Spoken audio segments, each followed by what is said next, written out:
отқан лапша ілу, қоянның суретін сақып кету, маяк тастау, тілі жоғалған ұлттың өзі де жоғалады деген. Олар тіпті кейбір біз түсінбейтін нәрселерді де қолдануы мүмкін. Сен бұлай жалғаса берсе, біз тіпті өзіміздің қазақ тіліндегі сөздерді түсінбей қалатын деңгейге жетуіміз мүмкін, егер осындай нәрсе белең ала берсе.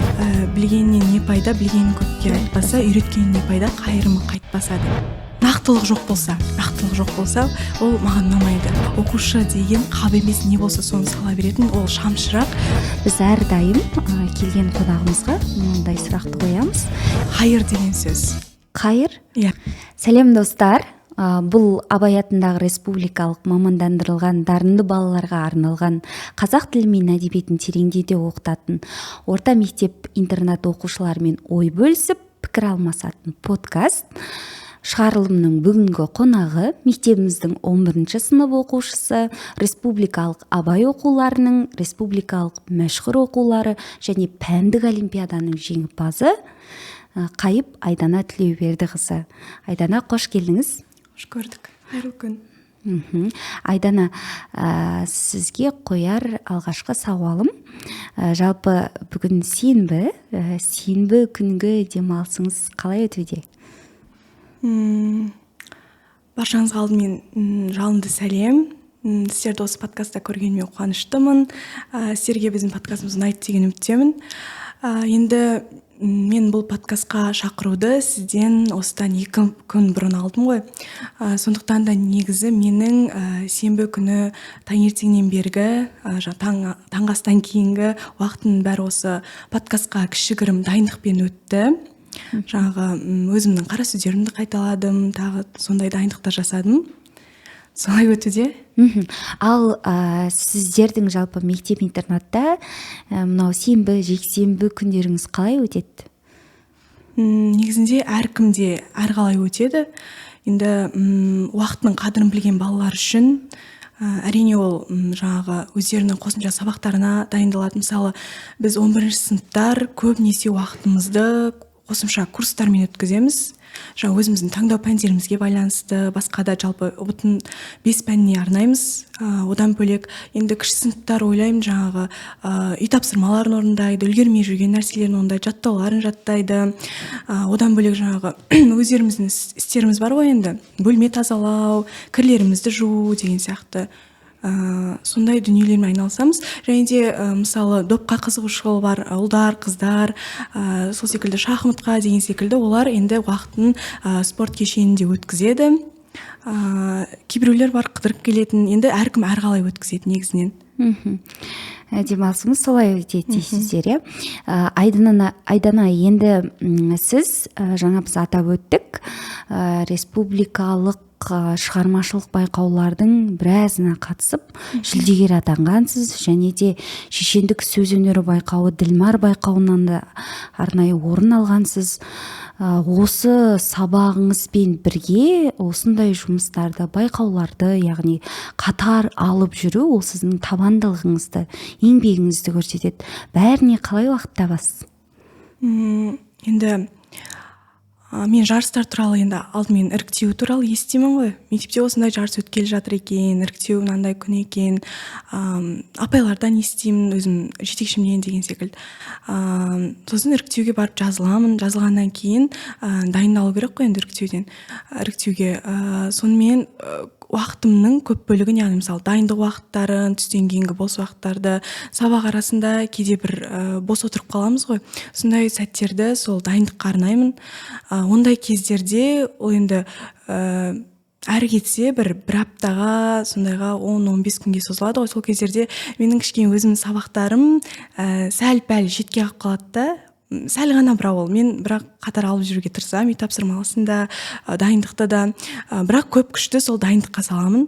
Содан кейін іріктеуден өтіп алғаннан кейін, егер ол жарыс таяу арада болса, онда кәдімгідей оған күш салып дайындаламын, бүкіл уақытын соған арнап деген секілді. Ал кейбір кездерде тіпті бөлмеге сұранып кеткен кездерім де болды. Енді ол әртүрлі.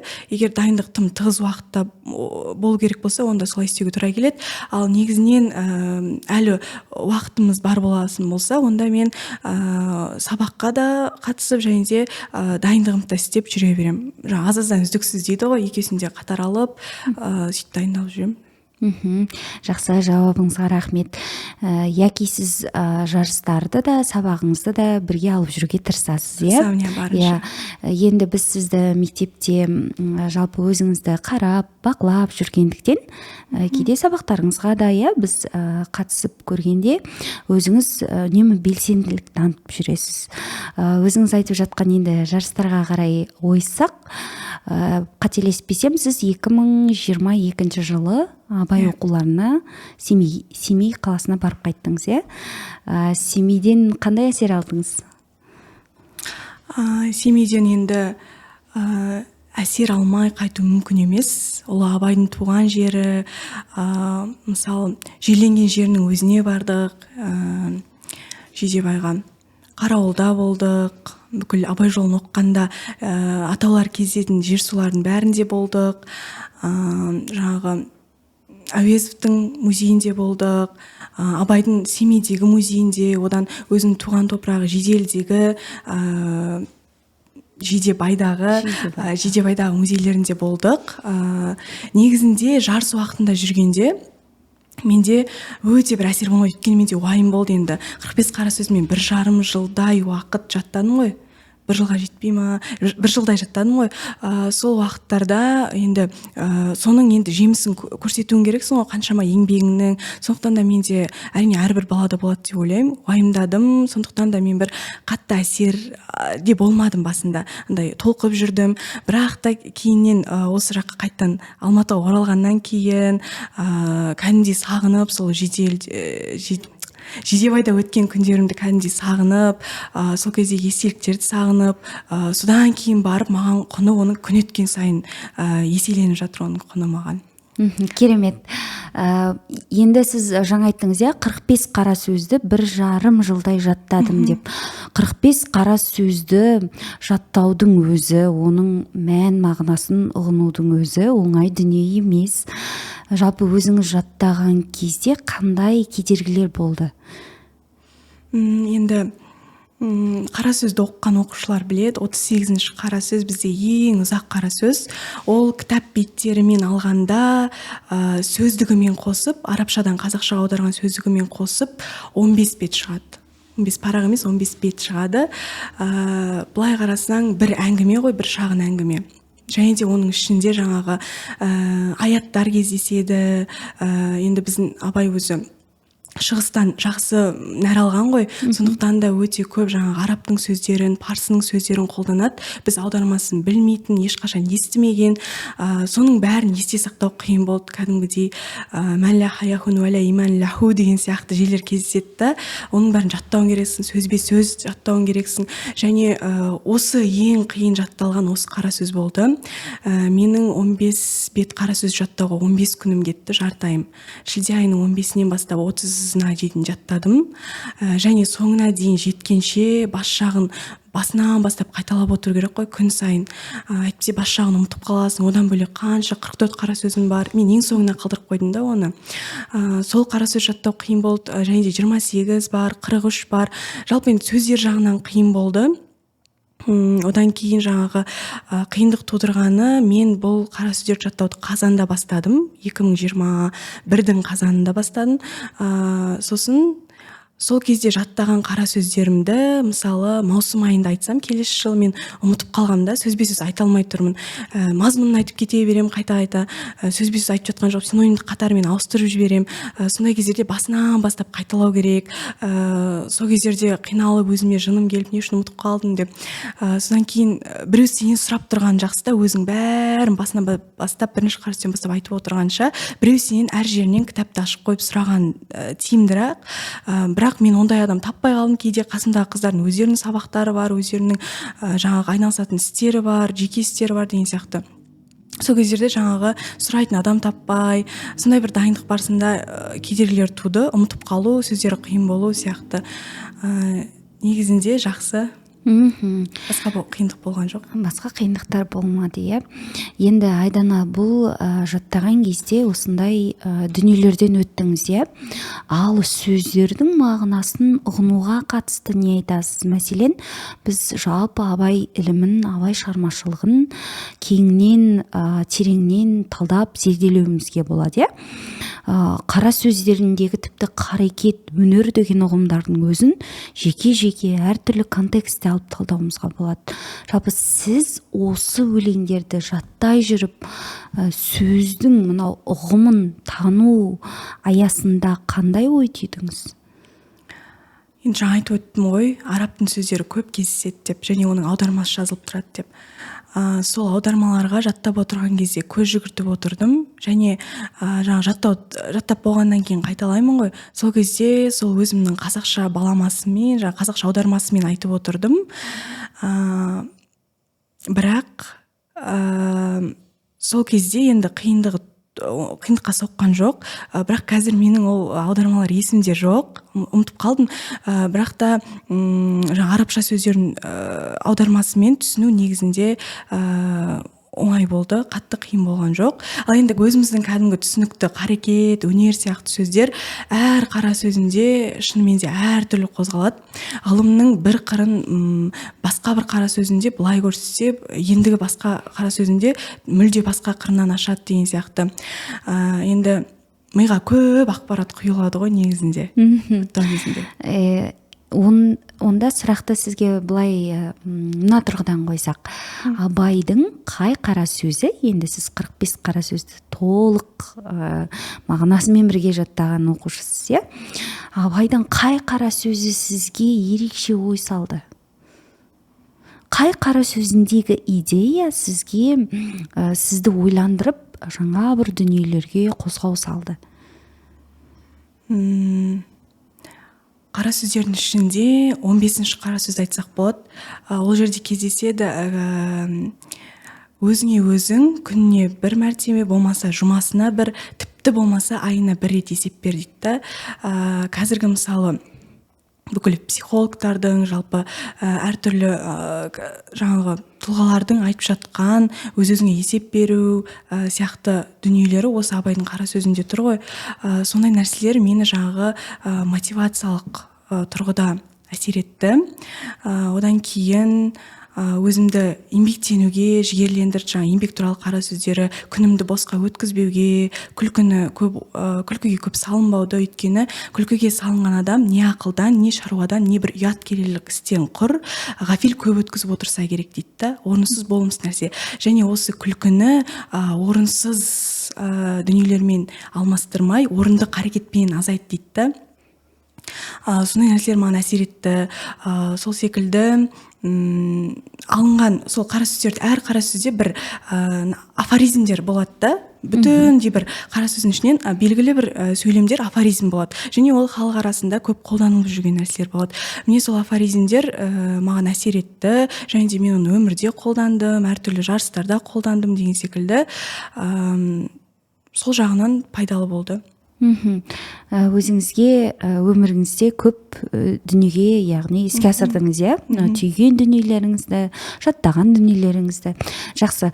Айдана, енді жаңа әртүрлі байқауларда да бұл қара сөздер маған оң тұсынан, иә? Оң жамбасыма тиді деп жатсыз.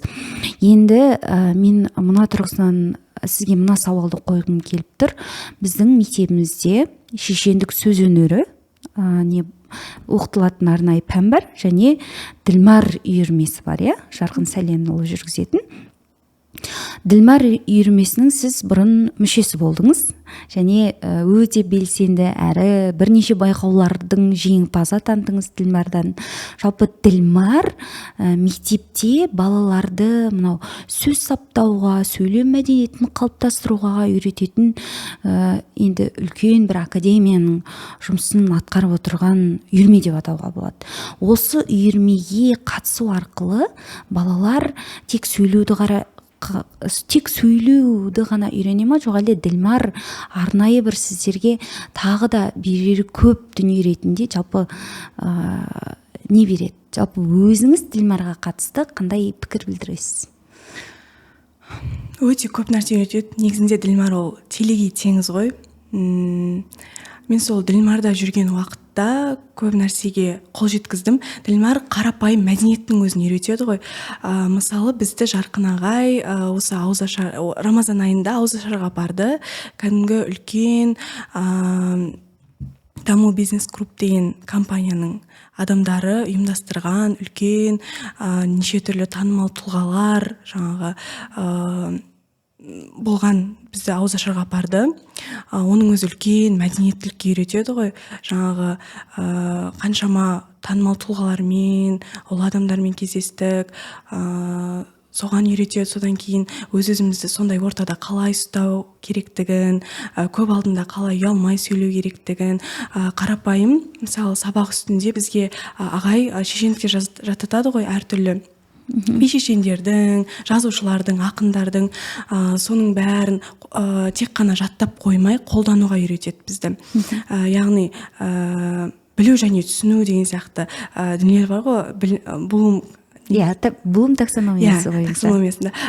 Сондықтан да біз жаңағы тек қана білмейміз, оны түсінеміз және оны қолданысқа енгіземіз да. Содан кейін жаңағы нәрсеге қайта оралайын. Сол жарыстарда Ділмарда жаттаған нәрселерімде, яғни шешендік өнерде жаттаған дүниелерімде өте көп көмектесті. Сөйлеу кезінде, жазу кезінде міне осындай қолдануға үйретеді, мәдениетке үйретеді, өзін қалай ұстау, қалай сөз саптау керектігін, осының бәрін үйретеді. Әрі бізде Ділмардың мүшесі атанған оқушылар, яғни Ділмар үйірмесіне кірген оқушылар, олар сіздер жиі мынау кітап талдауларға барасыздар, жиі мұражайларға барасыздар, жиі тауға шығасыздар, әртүрлі шараларда біргесіздер. Яки біздің балалар Ділмарға мүше болу арқылы олар жан-жақты қырынан ашылады деп айтуымызға болады. Осы тұрғысынан келгенде мен өзім сіздердің Ділмардың өзі ішкі жағдайында олар бірлескен жұмыстарда өте жақсы бір-бірімен қарым-қатынаста деп айтар едім. Әрі өте қызықты, сіздерде Ділмардың ішінде командалық жұмыстар бар, қателеспесем атқаратын өздеріңіз. Әрі сіздер әлеуметтік желіде де өздеріңіз белсенді түрде жүргізіп, шешендердің нақыл сөздерін, билердің сөздерін талдап салып жатасыздар. Енді осы тұрғысынан келгенде Ділмарға қатысты біздің 8-ші сыныптың оқушыларына да біз бұл үйірмені қазір енді сіздердің өз ауыздарыңыздан кеңірек оларға да түсіндіріп өткіміз келеді. Ділмардың маңызын, жалпы Ділмар үйірмесі не беретіндігі турасында өзіңіз Ділмардың ішкі осындай қызықты атмосферасы туралы аз кем тоқталсаңыз. Негізінде Ділмар арқылы біз оқушылар жаңа қызығушылық таба аламыз. Жаңа айтып отырсыз ғой өзіңізде, тауға шығасыңдар, мұражайға, театрға деген секілді әртүрлі қызықты жерлерге барамыз біз ағаймен. Сол арқылы біз жаңа қызығушылықтар табуымыз мүмкін. Және де ұйымшылыққа үйренеміз. Бізге ағай енді үлкен жауапкершілікпен міндет сені тапсырады ғой. Біреуімізді мысалы жаңағы Инстаграмға пост саласыңдар дейді, біреуімізді жаңағы Инстаграм жалпы сторис салып жүргізесіңдер дейді, біреуімізді тікелей эфирді жүргізуге тағайындайды, тиктокқа деген сияқты сол секілді. Әртүрлі бағытта бізді бөліп қойған. Осы жақынан әрқайсымыз әр бағытта жұмыс істейміз де, бұл бізді жауапкершілікке, ұйымшылдыққа, жаңағы өзіміз басқаруға да әкеледі негізінде. Жаңағы бір-бірімізбен жиналып, соны жұмыс істеп, жаңағы айтқызбай істеп деген секілді осындай нәрселерге әкеледі. Жақсы. Енді бұл Ділмар турасында айтқан пікіріңізде біздің басқа да оқушыларымызға үлкен кеңесін береді деген ойдамыз. Айдана, сіз қазақ тілінен пәндік олимпиадаларға, жалпы әдебиеттен кітап талдауларға да өте белсенді қатысып жүрсіз. Осы тұрғыдан мен мына нәрсені осы подкаст қонақтарынан жиі сұрағым келеді. Жалпы сіздің әдебиетке деген, кітапқа деген қызығушылығыңыз қалай пайда болды? Кім әсер етті сізге? Негізінен әдебиет кітап жалпы тәрбие тал бесіктен басталады дейді, ел болам десең бесің түссе дейді. Негізі барлық нәрсе отбасыдан, үйде көрген тәрбиеден, ұяда не көрсең ұшқанда соны ілесің дейді. Бәрі отбасынан басталады. Мен негізінде әжемді көріп, әжемнің бесік жырын естіп, қуырмашын естіп, ертегісін естіп өстім. Сонда яғни бәрі әжемнен басталады. Ең бірінші үлкен кісі болғаннан кейін. Одан кейін әкем менде негізі осы есте сақтау қабілеті, жаттау қабілеті, жалпы жаттауға бейімділік, бір ақпаратты ұзақ есте сақтау ата-анамнан деп ойлаймын. Сондай ойға келдім. Өйткені менің әкем әдебиетке өте жақын. Мысалы біз бір жанрды ғана ұзақ уақыт алып жүреміз ғой. Мысалы біреулер көркем әдебиет оқиды, көркем шығармалар, біреулері мотивациялық шығармалар оқиды да көркем шығармаларға қызықсыз болады. Біреулерге керісінше деген секілді, біреулер детектив бағытын ұнатады деген сияқты. Енді әртүрлі, біреулер өлең оққан ұнатса, біреулер керісінше проза оққан жақсы көреді деген сияқты. Ал менің әкем барлығын оқиды. Мен таң қаламын. Жаңа прозаны да оқиды, поэзияны да оқиды, ауыз әдебиетін де оқиды, бәрін оқиды да. Сонда ол кісі сонымен қоса батырлар жырын жатқа біледі, айтыстарды жатқа біледі. Анам да сондай. Мен өзім бір кезде таңғалып қалған. Мен де осындай біз мектепте Біржан Сара деген айтысты өттік, және бұл бізде ұбт-да келетін тақырыптардың бірі деп айтқан болатын. Сол кезде ол кісілер маған екеуі кезектесіп Біржан Сара айтысын жатқа оқып бергенде мен таңғалдым. Және де Қатаған мен Сүйінбайдың айтысы деген секілді осындай айтыстарды жатқа айтып берді. Сол секілді батырлар жырын енді үйде дастархан басында қонақтар келгенде менің әкем негізі сөз бермейді, өте әңгімешіл, сондай адам. Сол кезде көп дүниені негізі әкемнен естимін. Жаңағы әдебиетте әдебиет жайлы көп айтады. Жаңағы дастархан басында отырғанда әңгімесінің арасында жаңағы ақын жазушылардың сөздерін, Абайдың өлеңдерін қосып, жаңағы батырлар жырын оқып, сөйтіп сөздің тұздығын келтіріп сөйлейді. Одан кейін шежіреге де жақсы, жалпы қазақилық, әдебиетке деген бейімділік, барлығы осы ата-анамнан дарыған. Одан кейін жаңағы үйдегі балалары да енді әкемізбен анамыз секілді әдебиетке жақын болдық. Осының бәрі әсер етті. Одан кейін жаңағы ұстаздарым, менің осы ұстаздарымның ішінде әдебиетке бейімімді ашқан Нәркес апай деп айта аламын. Ол кісі бізге азғантай уақыт қана сабақ берді. 8-ші сыныптың қателеспесем 3-ші тоқсанында келді да, 9-ші сыныптың 2-ші тоқсанына қарай ол кісі декреттік демалысқа шығып кетті. Бірақ осы азғантай уақыттың ішінде ол кісі маған әдебиетке деген құлшынысымды ашты, және де мұғалімдікке деген өзімнің қызығушылығымды, құлшынысымды арттырды деп айтсам қателеспеймін. Өйткені ол кісінің жүйесі, ол кісінің әдебиетті талдағаны барлығы маған белгілі бір деңгейде өзінің әсерін қалдырды.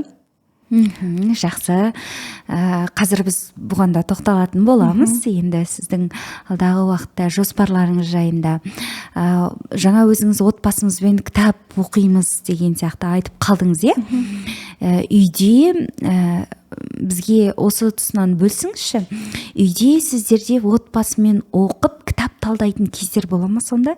Болады, иә. Арнайы өздеріңіз бір кітапты алып, бәріңіз оқып, соны талдап, жан-жақты. Иә, менің үлкен ағамның қыздарымен көп болады бұл дүние. Өйткені менің ағам өзі қазақ тілі әдебиетінің мұғалімі, сондықтан да қыздарды кішкентай кезінен кітапқа баулып жатыр қазіргі таңда.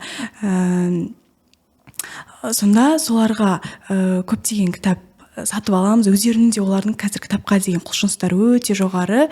Мен қатты қуанамын қазірден бастап сондай болып жатқандарына. Өйткені ертеңгі күні олар үлкен биік белестерді бағындырады. Өйткені кітап деген адамның ой санасын кеңітеді, сөздік қорын байытады, өзіндік бір болмыстарын қалыптастырады. Осындай кішкентай кездерінен жаңағы бұтақты қазір кішкентай кезінен сөйтіп түзу өсіріп жатқанына мен қуанамын. Сол кезде жаңағы олар енді өздерінің жастарына сай ертегілер, әртүрлі шетел жазушыларының аудармаларын деген секілді енді шағын әңгімелерді оқиды. Содан кейін сол бойынша талдау жүреді, жаңағы арасында мен де қосылып, жаңағы бірге бәріміз талдаймыз, бір-бірімізге мазмұндық сұрақтар қоямыз деген секілді. Сол секілді біздің Жарқын ағайдың киіз үйі бар ғой, ішінен жаңағы ертегілер, жырлар, дастандар, кез келген жазушы ақын туралы мәліметтер қоюға болатын сондай киіз үйін біз сатып алдық. Мен сол киіз үймен де көптеген талдаулар сонымен жүреді, жаңағы қосып қоямыз да ертегілер тыңдап, енді балаларға ертегі қызық қой, сөйтіп жаңағы шай үстінде мысалы ертегіні қосып бірнеше тыңдаймыз да, сол бойынша талдау жүргіземіз және оның түйінін айтамыз. Енді біз кішкене үлкендеулері оның түйінін айтамыз да, жаңа бұл ертегі бізге мынандай нәрселерді үйретеді деген секілді. Ал оларға көбінесе жаңағы мазмұндық жағынан сұрақтар қойылып, олар мазмұнын айтып деген секілді сондай дүниелер жүргізіледі. Сіңілілермен де бірге кітап талдап тұрамыз дейсіздер, керемет. Отбасымен кітап оқыған бізде мемлекетімізде жандардың саны көбейетін болса, бұлай отбасымен кітап оқитын, талдайтын, онда біздің жалпы еліміз, мемлекет, ол кітап оқитын елге айналатыны, жалпы өркениетті елге айналатыны анық.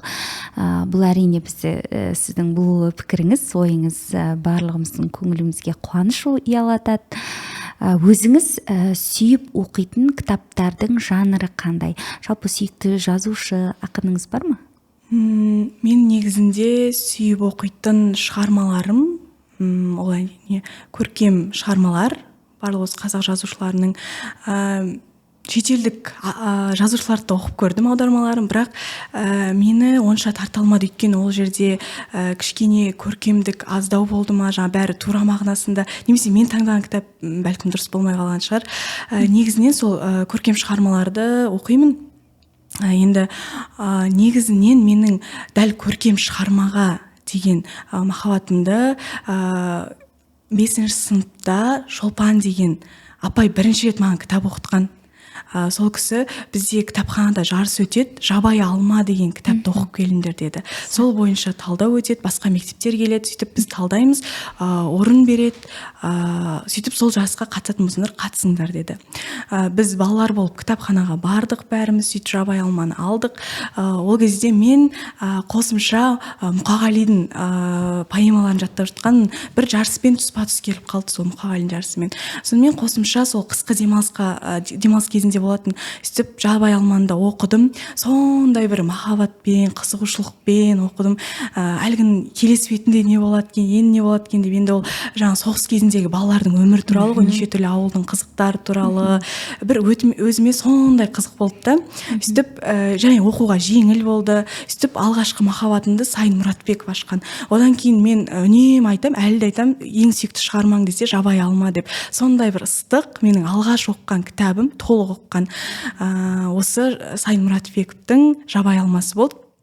Одан кейін Төлен Әбдіков, ол кісінің де осы мектепке түсер алдында маған осы кітапты ағам оқуды тапсырды. Осы кітапты оқу керек саған деп. Сөйтіп Төлен Әбдіковтің кітаптарын оқыдым, шығармаларын. Соның ішінде Тозақ оттары жымыңдайды деген өте қатты маған ұнады. Маған негізінен сюжетті шығармалар ұнайды. Яғни андай бір нәрсені көп суреттегеннен көрі сюжеттік жағы ұнайды көбірек. Сол кезде жаңағы мен ол кезде 7-ші сынып оқыдым ғой. Кейіннен осы былтыр жаңағы бізде мектепте оқырмандар клубы бар ғой. Сол оқырмандар клубында бізге 10-ші сыныптарға Тозақ оттары жымыңдайдыны, содан кейін қателеспесем Тазының өлімін Мұхтар Мағауин соны оқып келіңдер деді. Сонымен мен әлгі Тозақ оттары жымыңдайдыны ұмытып қалдым ғой, енді сәл дұрыстап нақтылап еске түсіру үшін тағы бір рет оқыдым. Сол кезде жаңағы Тозақ оттары жымыңдайды деген негізі адамдардың жаққан жарықтары ғой. Мен ол кезде кәдімгі жабай адамдардың жағатын оты деп ойлағам ғой. Сосын ақ адамдар дегенді мен анау бір суық жерлерде мекендейтін әппақ адамдар болады ғой, андай сырттарына әппақ нәрселер киіп алатын, андай мұздан жасалған кірпіш сияқты үйлері бар, сондай адамдар деп елестетемін ғой енді 7-ші сыныпта. Ал кейіннен 2-ші рет оқыған кезде ол шығармадағы ақ адамдар деген негізі біз екеуміз өзіміз әппақ кәдімгі ақ нәсілді адамдар екен. Сондай осындай шығармалар ұнайды, көбінесе сюжеттік шығармалар ұнайды. Сүйікті жазушым деп дәл бір адамды атай алмаймын, бірақ негізінен бәрінің шығармалары ұнайды. Енді Айдана жаңа жабай алманы, тозақ оттар жымыңдайды деген шығармаларды айтып жатырсыз. Сонда сізге суреттеуден гөрі баяндауы басым шығармалар ұнайды екен, Енді Айдана, сүйікті кейіпкеріңіз бар ма? Сүйікті кейіпкерім бар. Енді маған Абай жолының бірінші томындағы бала Абай ұнайды. Неліктен? Өйткені негізі былай жалпылама айтсақ болады ғой, жалпы Абай ұнайды деп. Бірақ маған дәл бірінші томдағы 13 пен қателеспесем 17 жас аралығындағы жасөспірім Абай ұнайды. Өйткені мен Абай жолын оқығанда сол бірінші томдағы оқиғалар қызығырақ болды. Кәдімгідей бірінші томды оқып біткеннен кейін 8-ші сыныптың қысқы демалысында мен оқып бітірдім. Сол кезде бірінші томның кәдімгідей соңғы парақтарын оқып жабатын кезде бір түрлі қимастық сезімдер болды да. Келесі томға ауысқым келмей, өйткені келесі томда Абай жолын бірінші томда жаңа Абай үйленіп қойды ғой, енді келесі томда ол ер жетіп кетті, балалары бар деген секілді, жаңа үлкен өмірге араласып, жаңағы үлкен Абай болып кетеді деген секілді. Ал маған жасөспірім Абай ұнайды. Оның басына өткен нәрселері, қызықтары, жаңағы Тоғжанмен алғашқы махаббаты деген секілді. Өйткені Абайдың ол кездегі жасы менің жасыммен шамалас қой. Сондықтан да маған сол бала Абай, жас Абай ұнайтын. Тіпті екінші томға көшкім келмейтін, сондай бір сезімдер сыйлаған сол жас Абай болатын. Одан кейін ұлпанның өзін айт маған. Ұлпан жаңағы маған өзінің даналығымен, әйелдік ұстанымдарымен, өзінің қанша жас үлкен адамға өзінің сөзін жүргізіп, және де жақсы жағынан жүргізіп, елді түзетіп, жаңағы елдің материалдық жағдайын түзетіп, жалпы елдің бірлігін түзеп, сондай бір өзінің ұстанымы, жаңағы өзінің ұстауы, салмақтылығы, байыптылығы, жалпы көрегендігі маған үлгі боларлық. Сондықтан да маған Ұлпан да өте бір жағымды, өзіме ұнайтын кейіпкерлердің бірі. Ұлпан образын айт дейсіз, өзінің даналығымен көрініп көзге түскен үшін, шығармадағы жақсы. Айдана, кітаптарды оқыған кезде әдетте біз өзіміздің қажеттілігімізге қарай оқып жатамыз. Немесе енді бізде мектебімізде әдебиет тереңдетіп оқытылатын болғаннан кейін көркем шығармалар сіздерге көбірек ұсынылған, талдауға, оларды оқуға деген сияқты. Өзіңіздің жаңа отбасымызбен оқимыз деп жатсыз ғой. Сонда жалпы сіздің немесе отбасыңыздың өзінің жеке кітапханаларыңыз бар, Иә, бар. Жаңа шетел әдебиетін оқып та қалдым деп жатсыз. Қандай авторларды оқыған едіңіз? Агата Кристидің «Арзан пәтердің сыйы» дегеннің қазақша аударылған түрін оқығам. Содан кейін «Шал мен теңіз» дегенді оқыдым. Хемингуейдің, аудармаларды оқыдыңыз. Жалпы әдебиет деген ол үлкен, түпсіз, терең тұңғиық. Сондықтан сіз тағы да шетел әдебиетінен бәлкім жауһарларын немесе өзіңіз тағы оқып жатсаңыз, бәлкім өзіңізге ұнайтын, тіпті өзіңіз жаңа қырынан көре алатын, қабылдау жағынан басқа шығармаларды да оқисыз деген үміттеміз. Енді бірақ өзіңіздің шығармаларыңызды айтып жатқаныңызға қарап, өте бір ерекше қызығушылықпен оқитыныңызды байқап қалдық. Тіпті менде бұрын бала кезімде мынандай оқиға болатын. Анам кітапханашы еді. Содан кітап алып келеді үйге, ең алғаш қоңыр құлжа ма бір шығарманы өзі кейде былай қызық жеріне келген кезде тоқтатып, ары қарай өздерің оқып алыңдар деген сияқты бізде үйде жалпы біздерге солай өзі бір әдіс қолданатын.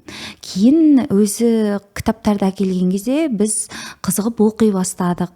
Одан кейін жасөспірімдер шығармашылығына қатысты мынау әлемдік классикалық еңбектерді әкелген кезде тіптен біздің өзіміз енді оларды іздеп барып оқитындай, сондай енді бұрынғыдай қандай да бір кітапты оқуға деген екінші бір адамның көмегі емес, өзіміз барып іздеп оқитындай жағдайға жеттік. Әрине ол біздің анамыздың арқасы. Сонда кітаптарды оқыған кезде менде бір мынандай тіпті қызық әдет деуге болады. Бір кітаптың соңына жеткізгенше ол дүние, басқа дүние қалса қалып кетсін. Кейде сабақтар болады, енді оқушы болғаннан кейін әртүрлі сабақтар болады, әртүрлі үйде тірліктер болады деген сияқты. Бірақ ана кітаптың соңына дейін жетіп тынуым керек. Өйткені оқиға қызық, кейіпкердің басынан өткізетін жаңағы шытырман оқиғалары бар. Сонымен бірге соңына дейін жету керек сияқты бір.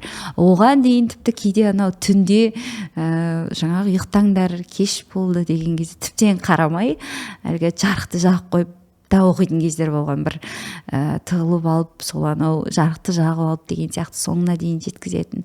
Сондай бір тұстар болған еді кітапты оқыған кезде. Енді сіздерге кітапты оқыған кезде өзіңіздің басыңыздан да осы дүниелер өткен болар, иә?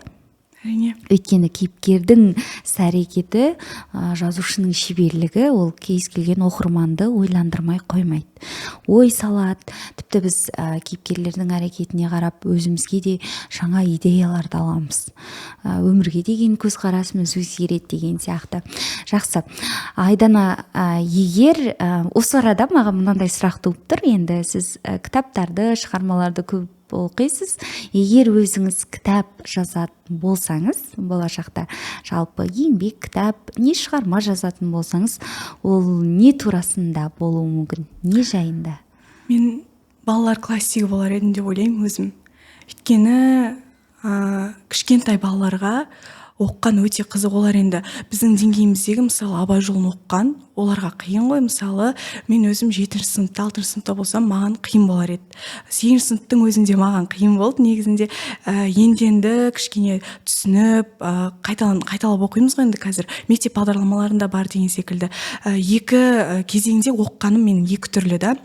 Сондықтан да мен балаларға оқуға жеңіл, түсінікті, жаңа өзіме ұнайтындай сюжеттік шығармалар, яғни баяндауы басым, сондай шығармалар жазар едім. Жаңағы бәлкім осы өмірде көріп жүрген, біліп жүрген, мысалы үйдегілерден естіген, айналамдағы адамдардан естіген оқиғаларды жазарым едім деп ойлаймын. Бір даяға шыға ұқсас шығарма жазарым едім, немесе бағана өзім айтып өткенде жабай алма, жаңағы анау тәмпіш қара деген секілді сондай бір шығармалар жазар едім деп ойлаймын. Оқырмандар клубының соңғы кездесуінде, иә, былтырғы жылы біз жылдың соңында Сәуле Досжанмен кездестік. Сіз болдыңыз, иә? Ауылдан шыққан миллионер кітабын талдаған болатынбыз. Сонда Сәуле Досжан, есіңізде болса, біз барлығымыз талдауда отырғанда былай айтқан еді: ең алғашқы менің оқыған кітабым сол менің атым Қожа, Бердібек Соқпақбаевтың кітабы еді деп.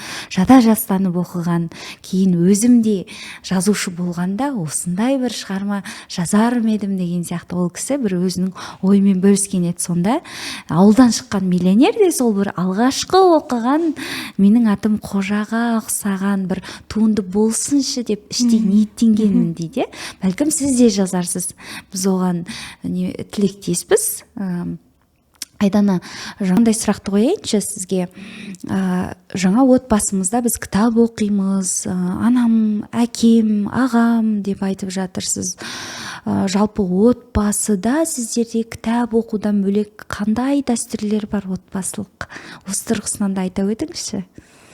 Бізде отбасы болып отырып фильм қарау деген дәстүр бар. Жаңағы әртүрлі қазір Мұрат Есжан шығарып жатқан, ағамыз шығарып жатқан фильмдер бар ғой, әртүрлі ұлт ұстазы деген сияқты, Оян қазақ, әртүрлі жаңағы ұлы тұлғаларға байланысты фильмдар. Міне соларды біз отбасымен отырып көреміз. Сондай дүниелерді бірге отырып көру, одан кейін талдау деген секілді дүниелер жүргізіледі үйде. Кітап оқудан бөлек. Кітап оқудан бөлек өзіміз отбасыда солай, иә, бірге қалыптасқан дәстүріміз бар дейсіз, иә? Жақсы. Енді Айдана, сіз бір қалыптасқан қағида бар.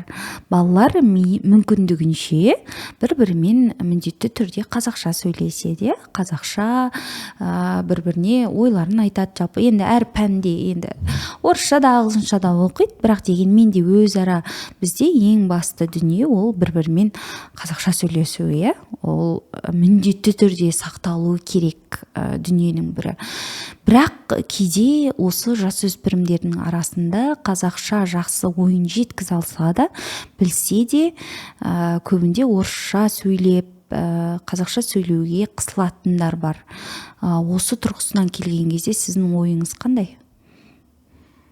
Енді қазір бізде орысша сөзді қосу бәріміздің басымызда бар.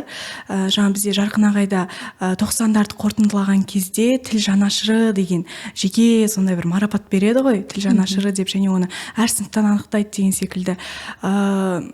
Тіл жанашырын бір сыныптан шығарудың өзі кәдімгідей қиын, бүйтіп ойланып кетеміз, кім таза қазақша сөйлейтін еді деп. Кәдімгідей бәріміздің басымызда бар да, орысша сөзді қосып сөйлейміз.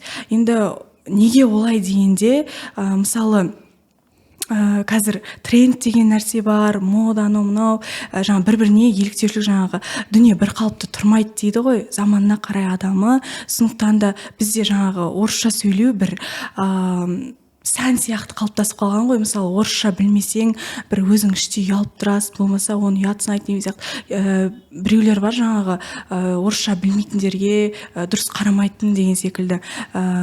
Сондай дүниеде жаңағы мысалы бір жаңадан сәнді киім шықса, оны деген біз алуға тырысамыз ғой. Ескі бұрынғы заманнан қалған, қазіргі сәнде жоқ нәрселерді кимейміз ғой. Сол секілді орысша сөйлеуде бір сәнге айналып кетті ғой.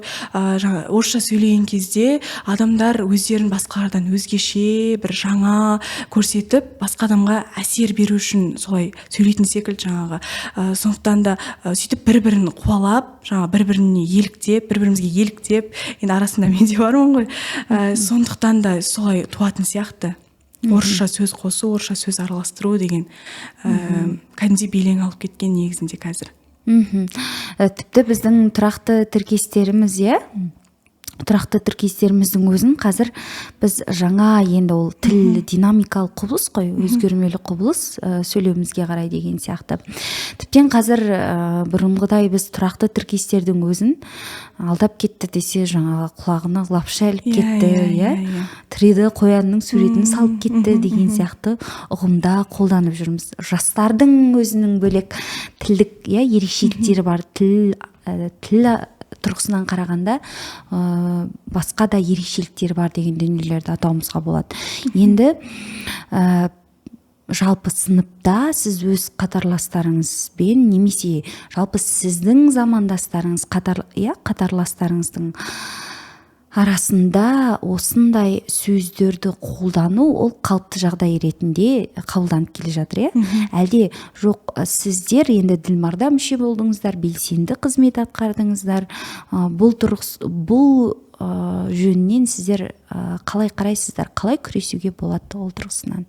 Өз қатарластарыңыздың ойларын жеткізіп немесе сөз арасына қосуын біз қалай түзеуімізге болар еді? Негізінде мен зерттеу оқыдым.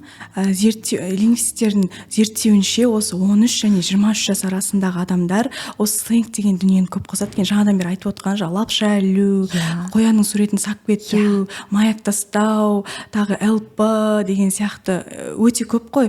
Қарапайым қуғынбай, ауру деген сияқты сөздердің бәрі негізінде сленг, жаргон. Бұрындар енді андай университет деген сөз универ деп қысқартылып, сондайлар жаргон болса, қазір тіпті бір түсінбейтін андай сөз тіркестер бір-бірімен байланыспайтын бір сленгтер шығып кетті де, оны қазір бәрі қолданатын болып кетті. Және де оның 50% ұлдар, ал 33% қыздар күнделікті өмірде қолданады екен. Сондай сленгтердің мағынасын, заманауи сөздердің мағынасын біз тез түсінеміз де, ал көркем жаңағы әдебиетіміздегі сөздерді, жаңағы тұрақ тіркестерді, өзіміздің тіліміздегі, оларды бізге түсіну қиын болып кетеді. Кәдімгідей көркем шығарма оқығанда қиындық туғызып, сөздердің мағынасын білмей, жаңа тұрақ тіркестер тіпті түсінбей, бұл не деген сөз деген секілді. Ал сондай сленгтердің мағынасын біз өте жақсы білеміз де. және оны білмесең кәдімгідей ой заманнан қалған деген сияқты нәрселер болады. Енді бұны қалай азайтуға болады десек, енді жастардың бойына енді қазақилықты сіңіру керек қой. Егер ол әдеби тілде, әдебиетке жақын болса, оның жан дүниесі әдебиетке жақын болса, жалпы жаратылыстануға жақын бала болса да, оның бойында жаңа патриоттық сезімі, елге деген, жерге деген, тіліне деген, Ахмет Байтұрсынның сөзі бар ғой, тілі жоғалған ұлттың өзі де жоғалады деген. Сондай бір тілге деген өзінің жанашырлығы, сүйіспеншілігі болса, онда ондай нәрседен азайтады. Жаңа айттыңыз ғой, сіздер енді Ділмардың құрамында болдыңыздар, енді қоғамдық іс-шараларға қатысасыздар, жалпы жастарға қатысамыз, енді әдебиетті, оның үстіне мектебіміз тіл әдебиет тереңдетіп оқытады дегенде, біз салыстырмалы түрде бәрібірде басқалардан, басқа біздің жасымыздағы қатарластарымыздан бәрібір біз бөлектенеміз. Белгілі бір деңгейде сленгті аз қолданамыз деген секілді. Олар тіпті кейбір біз түсінбейтін нәрселерді де қолдануы мүмкін, ал біздің арамызда негізінде мен ойлаймын аз. Біз сәл де болсын салыстырмалы түрде негізі әдеби сөйлейміз негізінен деп ойлаймын. Бізде бәрібірде жаңағы патриоттық сезім басым, әдебиетке деген нәрселер басым, және де әдебиеттегі көп нәрселерді біз түсінеміз деген сияқты. Сондықтан да ол балаларды жаңағы әдебиетке, отанға, елге деген сүйіспеншіліктерін арттыру керек. Жаңа тәрбие тал бесіктен дейді, оны жаңағы үйден бастау керек. Ең бірінші отбасындағы үлкен кісілер, қазір тіпті сленгтерді жасөспірімдерден бөлек ел ағалары да жаңағы қолданады, үлкен кісілер деген сияқты әртүрлі нәрселер байқап жүрміз. Ұстаздарымыздан да байқаймыз деген сияқты. Енді ол заманауилық шығар бір жағынан. Қазіргі көптеген нәрсені оқушыға, яғни балаларға өздерінің тілдерінде, өздерінің ыңғайларына қарай түсіндіру шығар бәлки ол. Бірақ сонда да ертең бұлай жалғаса берсе, біз тіпті өзіміздің қазақ тіліндегі сөздерді түсінбей қалатын деңгейге жетуіміз мүмкін, егер осындай нәрсе белең ала берсе. Сондықтан да бұның негізін алдын алу керек, тәрбие дұрыс берілу керек, жаңағы қазақилық бойға мықтап сіңірілу керек, отан, ел, жер деген нәрсені баланың миына құю керек, ертегімен өсіру керек, жырларды оқыту керек, және адамның адам болу ұстаздан дейді. Ұстаз дұрыс болу керек. Ұстаз жаңағы білім мен тәрбиені қатар береді ғой. Сондықтан да ұстаздың да ата-анадан кейінгі балаға ықпал ету деңгейі жоғары негізінен. Сондықтан да бәрін кішкентай кезінен қалыптастыру керек. Егер осы нәрсенің алдын алғымыз келсе, азайтқымыз келсе, сондай. Жақсы, пікіріңізге көп рахмет айтамыз. Айдана, жаңа қазақ тілі туралы зерттеулерді жиі оқимын дедіңіз, иә? Тіл туралы зерттеулерден қай ғалымдардың еңбегін оқисыз? Жалпы не турасында оқисыз тіл туралы зерттеулерден? Тіл туралы зерттеу, біз енді мектеп бағдарламасындағы жаңа қазақ тілінің ғалымдарын оқимыз ғой. Бірақ енді белгілі бір жаңағы тақырыптарға іздену керек болса, оны мен енді әртүрлі ғалымдарды оқимын. Солардың жаңағы зерттеулерінен пікірлер аламын, жаңағы бір нәрсені жаңағы түсінік қалыптастырамын деген секілді. Сондай кездерде керек, енді бір ғалымды нақты осы кісінің зерттеуін көп оқимын деп алмаймын. Негізі тілге қатысты зерттеулерді қажетінше оқимын. Туындаған уақытта оқимын. Пәннің аясында оқып ізденесіздер. Жарыстарға керек болады, кей кездерде олимпиадаларға деген секілді. Сондай кездерде қарап оқимын. Сеніп оқып тұрасыз, жақсы. Енді Айдана, жаңа сіз айтып кеттіңіз сөзіңізде, мен болашақта мұғалім болғым келеді деп, иә? Мұғалім болуыма өзімнің мұғалімім әсер етті деп. Мұғалім ретінде болашақта өзіңіз нені атқарғыңыз келеді? Жалпы мұғалім образы дегенде сізге ең алдымен не елестейді? Мұғалім дегенде маған тәртіп елестейді негізінен. Тәртіп. Ахмет Байтұрсынның қателеспесем сөзі бар ғой, білгеннен не пайда, білгенін көпке айтпаса, үйреткеннен не пайда, қайырымы қайтпаса деп. Мен мұғалім болған тұста негізінде белгілі бір адамдардың жолын ұстанғым келеді негізінен қазіргі бар. Енді ол кезде мен уақыт өте келе есейіп, өзімше бір жаңа дүниелерді, жаңа методикаларды қосуым мүмкін ғой.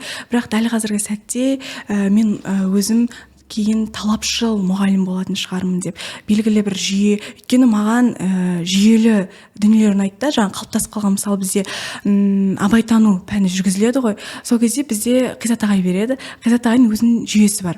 Біз өлеңді өтеміз, бірінші өлеңнің тірек сызбасын жасаймыз, үй жұмысы ретінде жасап келеміз оны, тірек сызба жасаймыз, оның өзінің тағы жүйелері бар жаңағы, оны деген әдемілеп сызуымыз керек, кішкене ұқыпты болу керек, одан кейін тармақтары болады, оның жаңа бірінші оның лексикалық мағынасын жазамыз ол сөздің, одан кейін оның өлеңдегі немесе енді қара сөз болса қара сөздегі, поэма болса поэмадағы мағынасы, жалпы сол шығармадағы мағынасы, одан кейін жаңағы өмірмен байланысын талдаймыз, және де басқа шығармалармен байланысы, шығармалармен белгілі бір ақын жазушылардың сөздерімен байланысы қалай, оларда бұл сөз қалай қолданылады, қалай ашылады деген сияқты осындай дүниелермен жұмыс жасаймыз. Яғни бұл бізге қалыптасып қалған, 9-шы сыныпта енді кішкене қиын болды, одан кейін ол бізге қалыптасып қалды да, өзіміз автоматты түрде жүре беретін болдық.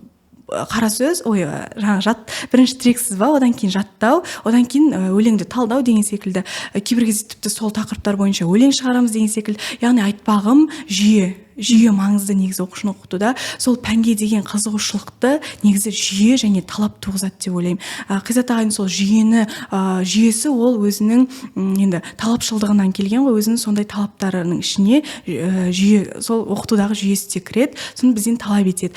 Менің қызығушылығымды өзім жеке, енді басқа оқушылардың пікірі басқаша болу керек қой, болуы мүмкін ғой, ал менде сол талапшылдықпен жүйе көбінесе тартады. Яғни мен кейін сондай дүниені өзіме қолданамын, өзіме соны сіңірдім, түйдім.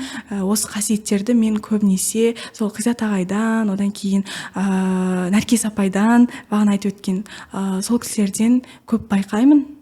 Сондықтан да кейін өзім мұғалім болғанда сол нәрсені негізі қолданамын деп ойлаймын, сол бағытта жұмыс істеп, сондай бір бағытта мұғалім боламын деп ойлаймын. Бұйыртса, сіз қазақ тілі мен әдебиеті мамандығын таңдайын деп жатсыз, иә? Жоғары оқу орнына түсіп, маман атануыңызға және өз ойларыңызды іске асыруға сізге үлкен және ізгі ниетімізді, тілегімізді біз әрдайым ниеттес, тілектес екеніміз сізге жеткізгіміз келеді. Өзіңіз секілді енді айтары көп, көкірегінде өзгелерге бөлісері көп жанның мұғалім болуы, ол басқаларға да көп көмегін тигізеді деп ойлаймыз. Айдана, мұғалім турасында сөз қозғап жатқанда мына нәрсені айта кетсеңіз, жалпы мұғалімнің жаңа тәртібі, өзін өзі ұстауы оқушыға әсер етеді деп жатсыз, иә? Қандай мұғалімнің типі сізге ұнамайды? Жүйесіз мұғалім. Жүйесіз дегенде ол кісінің, ол мұғалімнің әр сабағы мысалы әртүрлі өтсе дегендей бір нақтылық жоқ болса, ол маған ұнамайды. Мені ол пән тартпайды, содан кейін менің қызығушылығым кетіп қалады. Нақтылық болса, ол пән мені тартады. Негізінде сол нақтылығы жоқ жерде кішкене сабақ жүйесі өтеді де, содан кейін нәтиже болмай қалады. Сондықтан да маған мұғалімнің сондай типі ұнамайды. Содан кейін оқушылардың өзінің ішінде бөліп жарған ұнамайды негізінен. Бірақ мен ондайды қатты кездестірмедім, бірақ негізі байқалған сәттерде ол маған ұнамайды. Жаңа оқушыларды бөліп қарастыру деген секілді. Сосын жаңағы менің атым Қожадағы мұғалімнің сөзі бар ғой, оқушы деген қап емес, не болса соны сала беретін, ол шамшырақ, оны тек жаға білу керек деп. Сондай жаға білу керек. Мысалы, ол оқушы жарайды белгілі бір деңгейде сенің пәніңді оқысын, бірақ оған бір оны қап сияқты көріп, жаңағы осыны сен білуің керексің деудің қажет жоқ. Сол пәннен базасы болу керек негізінен. Бірақ оны андай жаңағы талап етіп, бүйт сөйт деп, енді талап етпеген талап ету дұрыс қой, жаңа өзім айтқандай, бірақ енді шамадан тыс олай дұрыс емес деп ойлаймын. Жаңағы оқушы бәрін білу керек деген дүние. Оның жаңағы шамшырағы бір жақтан жанып тұрса, ол бәрібір сол жақтан жаңағы шығады. Ал мектепте қай пәндерді сүйіп оқисыз? Мектепте енді өзім гуманитарияның адам болғаннан кейін тарих ұнайды, жаңағы Қазақстан тарихы әсіресе, одан кейін тіл ұнайды, әдебиет ұнайды, бірақ енді әдебиеттен гөрі тіл қаттырақ ұнайды, өйткені мен өзім кішкене нақтылықты ұнатамын да. Тілде нақтылық бар, ал әдебиетте кішкене нақтылық жоқ қой, ол жерде ойға байланысты. Одан кейін негізінде кішкене төменгі сыныптарда, 8-9 сыныптарда физика пәні мен химия пәнін ұнаған болатын. Екеуінің де маған жаңағы нақтылығы ұнайды. Өзім бір шабытпен оқығанмын, кейін үлкейе келе жаңағы өсе келе өзіңнің пәніне қарай ауыса бастайды екенсің, жаңағы шешім қабылдайсың, мынандай пән таңдаймын деп, содан кейін соған қарай көп назар ауған кезде ана пәндер ұмыт қалады екен да, содан кейін қызығушылығым кетіп қалады, сосын оқымай кетеді екенсің. Негізінде физика, химия пәндерін жақсы көргенмін. Одан кейін ағылшын тілі де ұнайды, сосын абайтану деген секілді пәндер ұнайды. Ерекше атап өтесіз, сол пәндерді. Жақсы. Пәндер тұрғысынан келгенде, енді Айдана, ол пәннің өзінен бөлек мұғалімі де әсер етеді, әртүрлі факторлар бар деген сияқты, немесе өзіңіздің жеке қызығушылығыңызға байланысты деп. Сіз осы қазақ тілі мен әдебиетінен енді бейіміңізге байланысты көп жарыстарға, ғылыми жобаларға қатысып жатасыз, өткен жылы сіз ғылыми жобада болдыңыз, Жоқ, мен белгілі себептерге байланысты қатыса алмай қалдым. Қатыса алмай қалдыңыз. Жақсы. Енді қазақ тілін ұнатамын, тіл туралы зерттеулер, жан-жақты қарастыруға маған әлдеқайда қызық деп жатсыз ғой, Демек, ол қызығушылығыңызды да ары қарай өзіңіз дамыта беруіңіз керек. Ары қарай ізденіп, мұғаліммен бірге деген секілді. Жақсы, Айдана. Енді осы тұста біздің подкастымыздың соңында мынандай дүние бар. Біз әрдайым келген қонағымызға мынандай сұрақты қоямыз. Кез келген жанның өзіне тыныштық сыйлайтын, қуат беретін бір аяулы сөзі болады, жанына жақын. Сондай бір сөз сізде қандай сөз? Енді ең бірінші аяулы сөз дегенде анамыз, ата-анамыз есімізге түседі ғой. Сол кісілердің айналайыны, жарығым дегені, еркелеткен сөздері, солар есімізге түседі. Бірақ нақты бір сөзді атап өтсем, енді жаңа айттыңыз ғой, жаныңа тыныштық сыйлайды деп. Хайыр деген сөз. Қайыр? Иә, қайыр деген сөз. Жаныма тыныштық сыйлайды.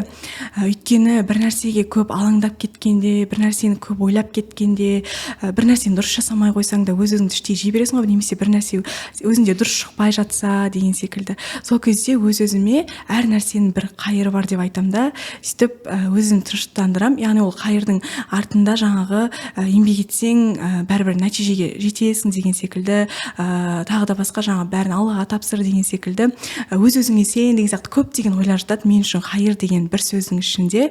Сондықтан да мені бір тыныштандыратын, өшіп бара жатқан үмітімді қайта жағатын осы хайыр деген сөз. Керемет. Айдана, бүгін біздің подкастымызға келіп, осындай мәнді, мағыналы ойларыңызбен бөліскеніңізге көп рахмет. Бұйыртса алдағы уақытта сізді үлкен белестерден көреміз деген үміттеміз. Ал енді тыңдармандар, келесі кезекте біз подкастымызға мектебіміздің келесі қонағын шақыратын боламыз. Ол кім болуы мүмкін? Оны да біздің комментарийға өздеріңіздің ойларыңызды білдіріп жазып кетіңіздер. Тыңдағандарыңызға көп рахмет. Сау болыңыздар.